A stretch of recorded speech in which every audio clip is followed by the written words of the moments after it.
Assalamualaikum warahmatullahi wabarakatuh.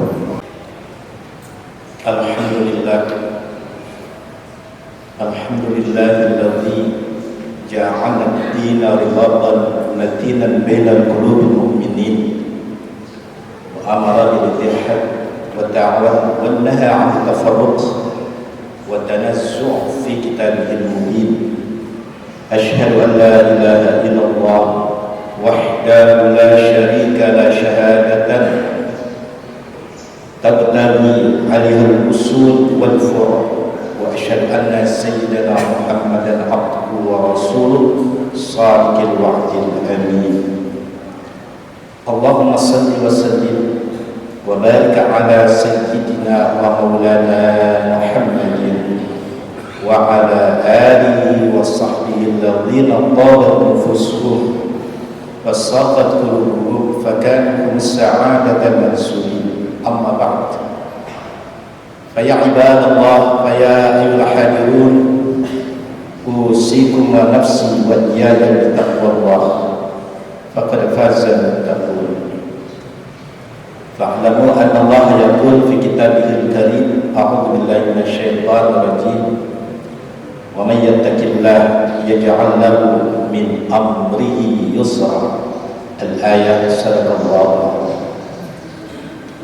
Ma'asyiral muslimin wa zumratal mu'minin, hadirin sidang Jumat yang mudah-mudahan di siang hari ini diberikan sehat walafiat, diberikan panjang umur, sukses dalam menjalankan tugas, berhasil dalam meraih rezeki yang halal, dirahmati dan dimuliakan oleh Allah Subhanahu wa ta'ala. Jumat hari ini mari kita tingkatkan kembali ketakwaan kita kepada Allah. Karena dengan takwa itu seorang akan meraih keberhasilan.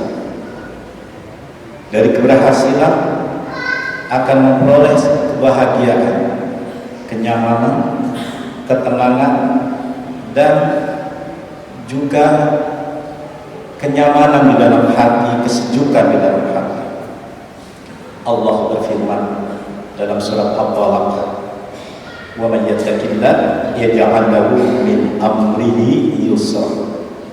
Dan barang siapa yang bertakwa kepada Allah, niscaya akan dijadikan jalan hidupnya atau perkara-perkara hidupnya menjadi mudah. Ma'asyiral muslimin, ayat ini ditanggapi oleh Al-Imam An-Nasaiburi dalam kitab Kifayatul Tazkiyah, dikatakan taqwal ilah midar kulli sa'adah wa tiba'ul hawa wa kulli habail. Takwa kepada Allah adalah sentral dari segala kebahagiaan. Mengikuti hawa nafsu adalah pusat dari segala kesalahan. Nah, realitas kata-kata Al-Imam Nasaiburi ini dan sangat berpengalaman barangkali di dalam kehidupan, ternyata orang yang berhasil itu adalah orang yang selalu meningkatkan ketakwaan. Dalam kitab Hilyatul Awliyah ditemukan ada seorang ulama masa tabi'in. Dia memohon hujan karena pada saat itu musim panas, musim kering. Mohon dia kepada Allah, ya Allah turunkanlah hujan. Desa kami, kampung kami ini sudah terlalu lama tidak turun hujan. Maka melibatkan kesengsaraan warga dan rakyat. Kemudian terjadilah mendung. Begitu mendung, namun sayang, hujannya itu tidak jatuh di ulama yang meminta doa, tapi di tempat yang lain. Ditelusuri, kenapa saya doa kok daerah yang lain hujan?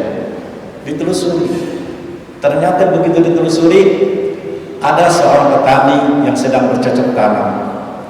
Pak, mohon maaf Pak Tani, saya ini yang minta hujan, Anda yang dapat airnya hujannya.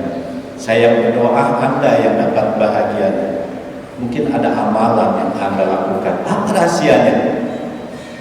Maka si petani ini, saya tidak memiliki amalan yang lebih, kecuali kalau saya ini panen, hasil panen saya ambil sepertiga untuk memakan anak istri saya, sepertiga lagi untuk beli pupuk, sepertiga lagi untuk gaji karyawan saya, dan sepertiga adalah untuk anak-anak yatim, fakir, miskin, dan saya sedekahkan. Ternyata yang terakhir inilah yang memiliki nilai bobot ketakwaan seseorang. Jadi hadirin jamaah, hanya ketakwaan kepada Allah, kita ini akan tenang, akan sejuk hati kita dan pikiran kita. Nah, untuk membentuk ini ada kaul yang muktabar dari Al-Imam An-Nawawi bin Umar At-Tanar Al-Jami Al-Andalusi dalam kitab Nasihatul Ibad. Beliau telah mengungkapkan minimal 3 pilar untuk membentuk sikap ketakwaan sehingga akan melahirkan kesejukan hati. Yang pertama adalah minan na'imid dunya yakfikal Islam ni'matan. Dari sekian banyak nikmat, cukuplah Islam itu sebagai nikmat. Jadi hadirin, kalau kita sampai saat ini memeluk agama Islam, konsisten dengan Islam, itu kita bahagia. Berarti kita mendapatkan satu kenikmatan yang luar biasa. Sehingga Rasul memberikan apresiasi kepada kita, tuba liman hudiya bil Islam wa kana aisyu kafafatan qani. Berbahagialah kalau orang Arab sudah mengucapkan tuba, berarti satu bentuk apresiasi. Berbahagialah orang yang masuk Islam sedangkan hidupnya dengan pola hidup yang sederhana. Kenapa Islam itu nikmat? Karena Islam itu adalah ajaran kasih sayang, ajaran yang saling menghormati, ajaran saling menghargai, ajaran yang memiliki akhlak yang santun. Sehingga Rasulullah pernah menawarkan kepada sahabat, awala adulukum alai syai' fa idza alimtumu tahabbtum. Hai para sahabat, mau enggak aku beritahu sesuatu yang paling berharga nilainya? Apabila kamu tahu dan mengerjakan, maka akan muncul sifat kasih sayang di antara kalian. Faqalu bala ya Rasulullah. Serempak sahabat mengatakan, ya kami siap ya Rasulullah. Apa yang dikatakan Rasulullah? Qala ubsus salam bainakum. Kata Rasulullah, tebarkan salam di antara kalian. Jadi kalau kita ini ingin mensyiarkan Islam, maka di antaranya adalah cukup kita memberi salam kepada teman kita, memberi salam di tempat umum, walaupun itu salam ada yang menjawab atau tidak, yang penting kita memberikan salam. Kebiasaan Abdullah bin Umar, kalau dia masuk ke pasar, dia selalu memberikan salam. Yang menjawab itu bukan saja orang Islam, tapi orang Yahudi, Nasrani, Majusi ikut menjawab. Padahal salam itu diperuntuk khusus untuk orang Islam. Kenapa Yahudi, Nasrani, Majusi ikut menjawab salamnya Abdullah bin Umar? Ternyata ada rahasia di sini. Ketika Umar bin Abdul Aziz ini, pada saat itu, Abdullah bin Umar saat itu sakit 4 hari tidak ke pasar, maka otomatis tidak ada yang memberikan salam. Orang Yahudi Nasrani ini menanti-nanti mengharapkan kemana Abdullah bin Umar kok gak nongol-nongol. Ada apa sih? Emang ada apa dengan Abdullah bin Umar? Begini, kalau dia memberikan salam, saya ini dagangannya laris. Kalau dia memberikan salam, pemasukan saya itu banyak. 4 hari saya ini agak proses pemasukannya, karena nggak ada doanya dari Abdullah bin Umar. Bayangkan hadirin, salam itu berarti mendoakan, doakan situasi itu aman, kondusif, doakan dilancar rezekinya, orang sakit bisa menjadi sembuh dengan as-salam. Nah, berarti Islam itu adalah nikmat. Yang kedua, Wa inna minasyughli yakfika ta'ah syughla. Dari sekian banyak kesibukan, cukuplah taat kepada Allah menjadi kesibukan diri kita. Alhamdulillah, di tengah-tengah kesibukan kita, di saat kita banyak pekerjaan yang harus dituntaskan, mendengar suara azan Jumat, segera kita ke masjid, itu berarti masih ada gerentak hati bahwa di antara kesibukan cukup Islam itu menjadi kesibukan diri kita. Orang yang semakin taat maka akan memiliki kredibilitas. Orang yang semakin taat kepada Allah maka akan muncul muru'ah. Apa itu muru'ah? Kewibawaan. Akan dihargai seluruh makhluk. Ternyata di sini pernah terjadi. Umar bin Abdul Aziz ketika Malik bin Dinar menelusuri kampung, ternyata masih banyak warga yang tidak tahu bahwa negara itu sudah ganti pemimpin, yaitu Umar bin Abdul Aziz. Nah, saat Malik bin Dinar bertanya kepada pengembala kambing, "Hai teman-teman, Anda tahu nggak bahwa kita ini sudah ganti pemimpin?" "Saya sudah tahu, kami sudah merasakan." "Loh, dari mana informasinya?" "Ya, kami merasakan bahwa pemimpin kita adalah baru. Pasti dia itu adalah orang yang taat, memiliki akhlak yang baik. Cuma namanya saya nggak tahu." Malik bin Dinar memberitahu, namanya adalah Umar bin Abdul Aziz. "Iya, baru tahu saya namanya. Kami baru tahu karena kami 4 bulan ini merasakan ketenangan dalam kampung ini. Ini menandakan pemimpin adalah orang yang taat." "Kok bisa begitu?" "Iya, sebelumnya kambing-kambing kami selalu dimangsa, diterkam oleh serigala. Ini sudah 4 bulan tidak ada serigala yang makan kambing-kambing kami. Ini menandakan bahwa pemimpin kami ini adalah orang yang taat kepada Allah." Subhanallah. Itu refleksi seorang pemimpin apabila punya akhlak yang baik, ini berpengaruh kepada kehidupan rakyat. Hadirin jamaah, berarti dari sekian banyak kesibukan, jadikanlah taat itu sebagai kesibukan. Yang terakhir, wa inna minal ibrah yakfikal maut ibratan. Dari sekian banyak pelajaran, maka cukuplah kematian itu sebagai pelajaran. Hadirin, Rasul selalu mengingatkan para sahabat, aksiru zikraha lil nazatid dunya. Perbanyakkan kalian untuk mengingat pemutus lezatnya dunia. Maka sahabat bertanya, "Ya Rasulullah, pemutus lezatnya dunia itu apa?" Rasul menjawab, mati. Mati itu adalah putus kelezatan dunia. Orang yang punya duit terasa tidak punya duit. Orang yang kaya raya tidak terasa lagi kaya raya. Orang yang memiliki jabatan kedudukan tinggi tidak terasa lagi. Kenapa? Sudah berpisah. Ya. Rasul menganti-wanti kepada kita, wahdi man ahbabta fa innaka mufariquh. Cintailah yang kamu miliki, kamu mau bakal berpisah. Ya, kita akan berpisah. Jangankan dengan rumah kita, dengan ruh kita ini, badan kita ini akan terpisah. La ilaha illallah Muhammadur Rasulullah. Jadi kematian inilah cukup sebagai pelajaran buat kita.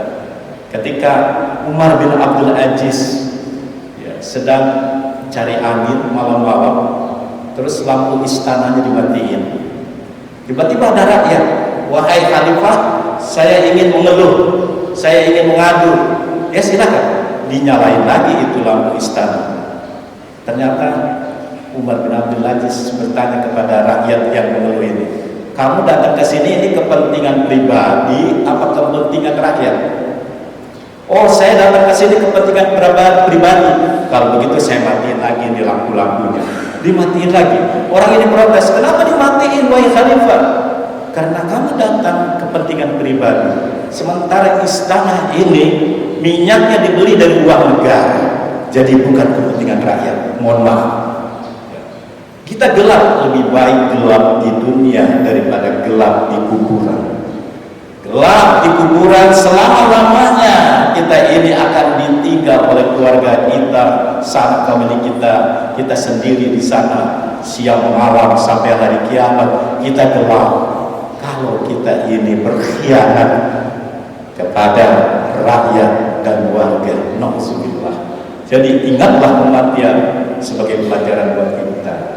Tiga inilah yang akan menuntut ketakwaan kita kepada Allah. Barakallahu wa lakum fil Qur'anil azim wa nafa'ani wa iyyakum bima fihi min al-ayati wa dzikril hakim wa taqabbal minni wa minkum tilawatahu innahu sami'un 'alim. Aqulu qawli hadza astaghfirullah li wa lakum wa liwalidayya wa liwalidakum wa lisa'iril muslimin wal muslimat wal mu'minin wal mu'minat fastaghfiruhu innahu huwal ghafurur rahim. Allahumma salli ala sayyidina Muhammad wa ala ali sayyidina Muhammad.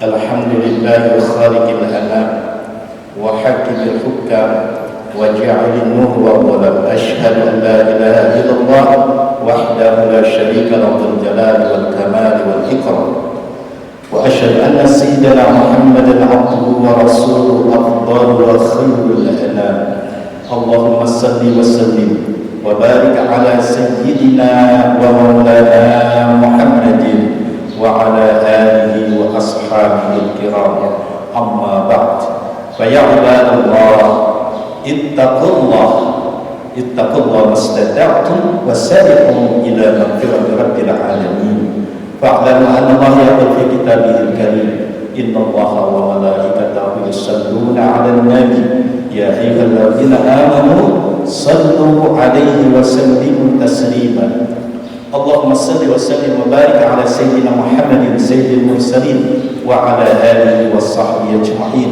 warda Allahumma ala ardu khulafai rasidin sayyidina Abu Bakr wa Umar wa Utsman wa Ali wa ala ba'd sahabat wa tabi'in wa man tabi'ahum bi ihsan ila yaumiddin wa alaina ma'ahum wa fihi bi rahmatika ya arhamar rahimin. Allahumma ighfir للمسلمين والمسلمات والمؤمنين والمؤمنات الأحياء منهم والأموات إنك سميع قريب مجيب دعوة يا قاضي الحاجة اللهم اصلح جميع ولاة المسلمين وانصر الإسلام والمسلمين وأهلك الكفرة والمشركين وأعلي كلمتك إلى يوم الدين اللهم ادفع عنا الغلا والوباء والبلاء والفحشاء والمنكر والصنف المختلفة وشدائد المحن ما ظهر منها وما بطن في بلادنا إندونيسيا خاصة ومن بلاد المسلمين عامة إنك على كل شيء قدير ربنا آتنا في الدنيا حسنة وفي الآخرة حسنة وقنا عذاب النار الحمد لله رب العالمين. عباد الله إن الله يأمر بالعدل والإحسان وإيتاء ذي القربى وينهى عن الفحشاء والمنكر والبغي يعظكم لعلكم تذكرون ولذكر الله أكبر. أقيموا الصلاة.